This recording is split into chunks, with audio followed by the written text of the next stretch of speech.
I recently journeyed on about a 3.5 gram dose of psilocybin that felt a lot more like a 5 gram dose. And during that journey, I had a lot of stuff come up. And one of the things that came up is something that I want to share with you guys. It was kind of an epiphany of sorts.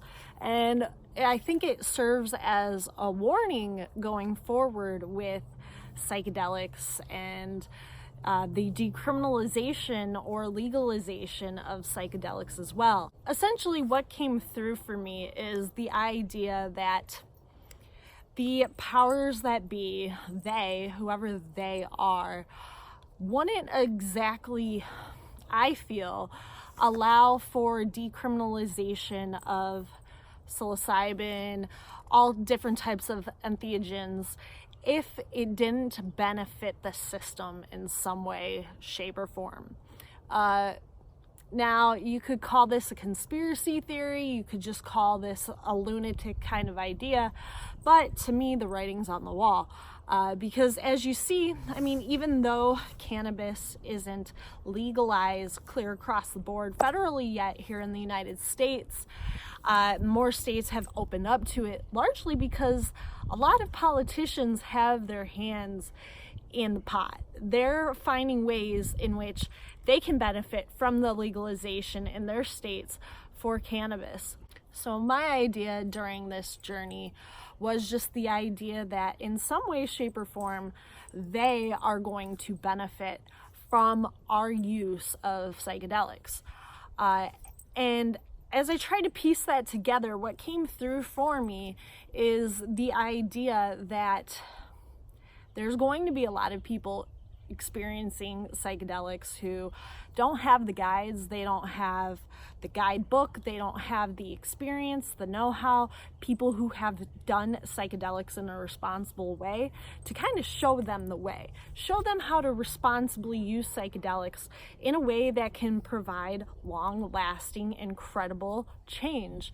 And being that the case, what I foresee happening for some people who don't have the connections or the resources available to dose psilocybin or other entheogens responsibly, what we're going to see is people who are taking them and having bad trips, people who are taking them and just kind of like doing what they normally do, sitting on the couch, watching TV, using it as a way to escape instead of using it as a way to have therapy, using it as a way to peel back the layers of their ego and furthermore understand themselves, the trauma and everything they've ever been through in their life.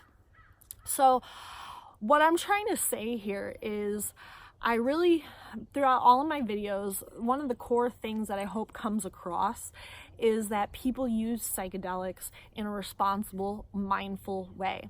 And certainly there's fun to be had by taking mushrooms and going to a concert or whatever. I get that.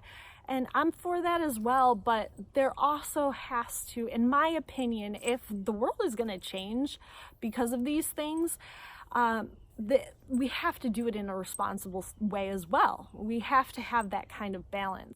And the way that I see things going, the reason I see them kind of allowing us to start using psychedelics, you see in Denver, Santa Cruz, and Oakland, they've decriminalized mushrooms, entheogens, and all kinds of things. But what I see happening is people just dosing and sitting on the couch, and furthermore being further brainwashed by the content that they're taking in on a much deeper level. This is where I'm going to get really conspiracy theory on you. If you've ever looked into MK Ultra, which is definitely real, it's not bullshit, you will understand that a lot of the techniques done during the MK Ultra experiments also integrated psychedelics, largely LSD. And the thought behind that was that the LSD further helped to brainwash people and drive in different things that the researchers were trying to infuse within the participants. And I use participants loosely because I think these were all people that they largely took advantage of.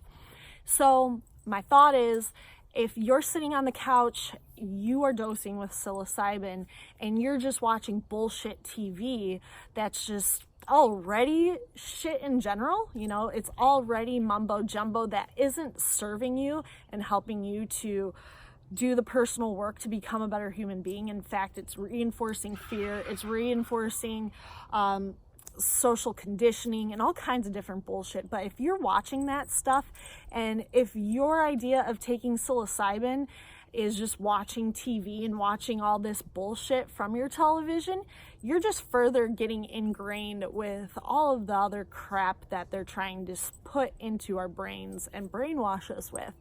Like I said, this could be a total conspiracy theory. This could sound like total bullshit, but I really think I'm onto something here. So what I'm trying to say here is, I really encourage mindful use with psychedelics. With psychedelics becoming a real deal in our society and more people turning to psychedelics, I would really love to see people waking up, people understanding where their trauma comes from, helping to remove layers of their ego, not necessarily get rid of their ego, but just become a better person. And that's my hope for what the future of psychedelics really looks like. This isn't to shame or judge, but truly, I just feel like there is such good that can come from more people being exposed in a mindful way to psychedelics, and I welcome it and I want to see it, and I don't want to see people just fucking following suit and doing the same old shit and being further brainwashed by the system. So I don't know if any of you guys feel the way I feel, ever thought of any of this, but I would love to hear your feedback. So thanks so much for watching the video. Comment and share your opinion below.